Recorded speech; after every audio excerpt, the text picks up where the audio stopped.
欢迎收听一道微光同志小说，作者书野，故事马上开始。次日傍晚，三中教学楼，白启远私下穿着随性，但重要场合却从不敷衍。唐玉成的家长会于他而言自然不同。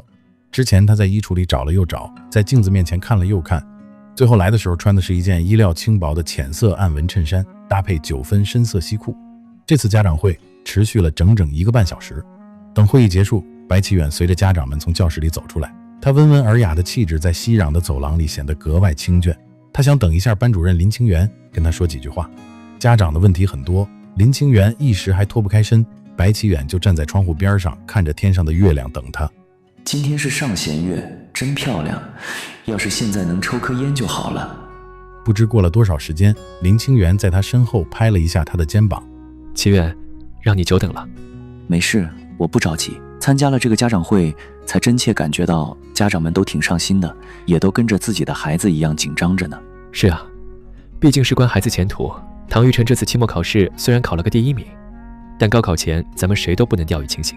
学习进度学校会把控，但心理状态还得靠你这个做叔叔的多上心。我会多注意的。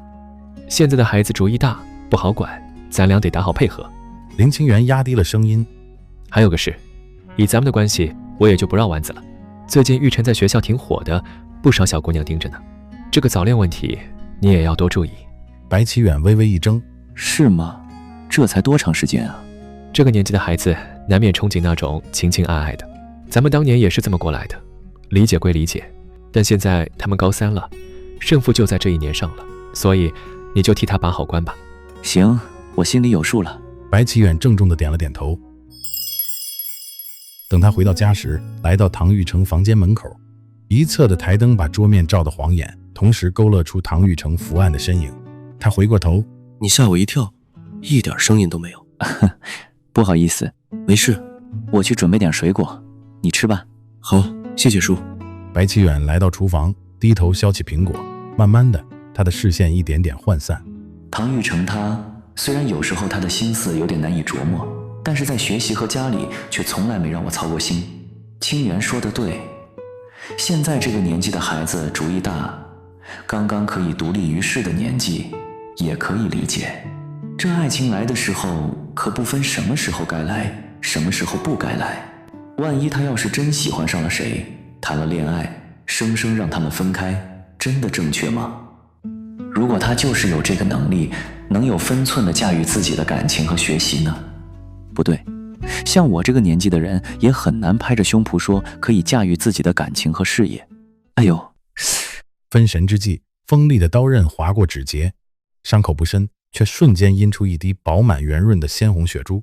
他来到洗菜池旁，用水冲了冲，随后用纸巾草草一擦，赶快把苹果削成块，又切了根香蕉，扒了一个橘子，插上2根牙签，才端着餐盘回到唐玉成的房间。玉成，休息一下，吃点水果。哦。唐玉成放下笔，顺手接过果盘，插起一块苹果，先送进白启远的嘴里。白启远笑了笑，他嚼完了才开口。玉成，你们班有谈恋爱的同学吗？有啊。哦，那你有喜欢的女孩子吗？没有。唐玉成抬头，漆黑的眼眸直直地看过来。哦，他眼神很稳。我认为对你来说，高考是目前最好的出路。我只是想提醒你，知道什么对自己最重要，以及要想清楚自己真正想要的是什么。我知道我想要什么，等我有足够的实力，我要把你娶回家。唐玉成久久地望着对方那双清澈见底的眸子。放心吧，启远叔，我有信心能考上清大。你确定你想考清大？感觉我考上的话，你和长根叔都会很高兴。白启远蹙眉。意思是你自己并不想去？我没太大感觉。唐玉成望着他，眼神里透着一种执拗。但我希望你高兴。白启远心底泛起一阵难以言喻的内疚。虽然听到他说要上清大，我高兴，但或许等他真上了清大，看到了更美的风景，他才能真正体会到我的良苦用心。周五，唐玉成高2学年的最后一天，整座校园都沉浸在一种躁动的氛围里。白启远将车停在3中门口的街边，下了车，脚步不紧不慢地往校园里走。今天我去接你。好啊。然后一起去搓一顿。好。听你的。我不会到的太早，你稍微等我一会儿。没问题，那你直接去篮球场找我吧，我打会儿球。好。这篮球场应该是顺着这条林荫道直走，走到头就是。随着目的地的临近，就能听见一阵乌拉乌拉欢呼的声音，人不少，一色的女生，青春的气息扑面而来。他脚步停在人群的后面，仗着身高优势，目光轻易越过无数攒动的脑袋，一眼看到了场上的唐玉成。球在他手里，全场的目光都聚焦在他身上。只见他压低重心，俯身试探，单手控球，双腿沉稳张开。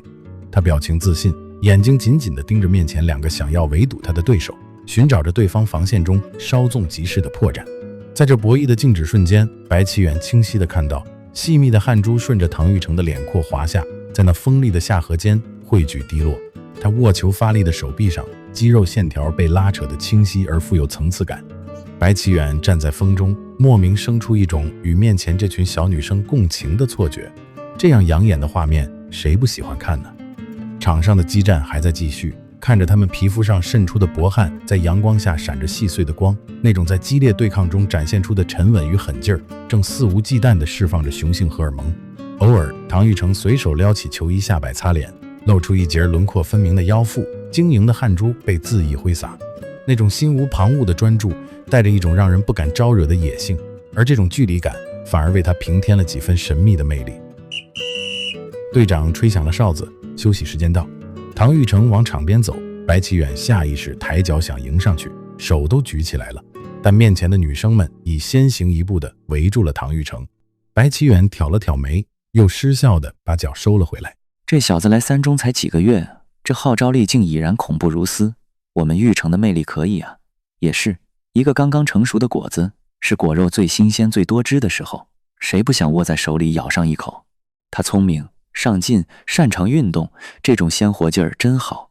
等白启远回过神来时，那群女孩子突然骚动起来，纷纷转头看向自己。原来是拎着包的唐玉成发现了他，于是他穿过那一众如云美少女，步履轻快地朝他走来。齐远说：“你来了。”“你呢？累了吧？看你这一身汗。”“没事，咱们走吧。”唐玉成回头跟队友们挥了挥手，互助假期愉快，便自然而然地和白启远并肩一起往大门口走着。他未平复的呼吸让白启远侧头看着他，两个人即便隔着一些距离，白启远依然能感受到身侧青年源源不断散发出的热度。唐玉成从背包里翻出水壶，有力的手指顶开瓶盖，仰起头大口灌水，喉结随着吞咽的节奏有力的滑动。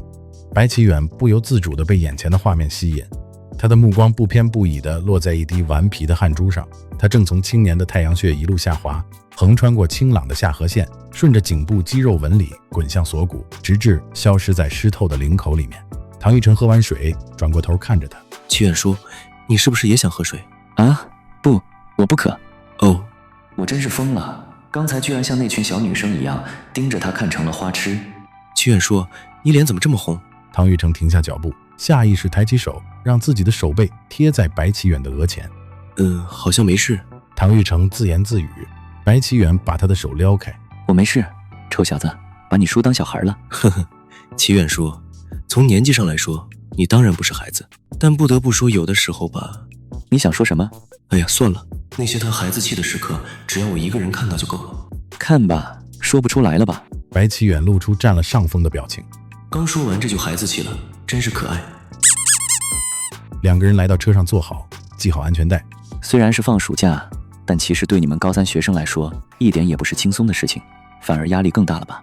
但今天你可以暂时先什么都不要想，让我带着你好好吃吃喝喝。”“那吃完能带我玩吗？”“你想玩什么？”“你平时都去哪玩啊？”“我去哪儿你还不知道，每天下了班我都按时回家。”“也是。”唐玉成垂眸笑了笑。“那要不然你带我看场电影吧？”“可以啊，我查查看最近有什么电影上映。”白启远说着就要找自己的电话，但唐玉成已经在自己的手机里找到了界面，并递到了白启远的面前。“你小子可以啊，现在手机用得这么溜了。”唐玉成只笑不说话。“你想看哪部？”白启远接过手机。这部怎么样？”“这部嘛。”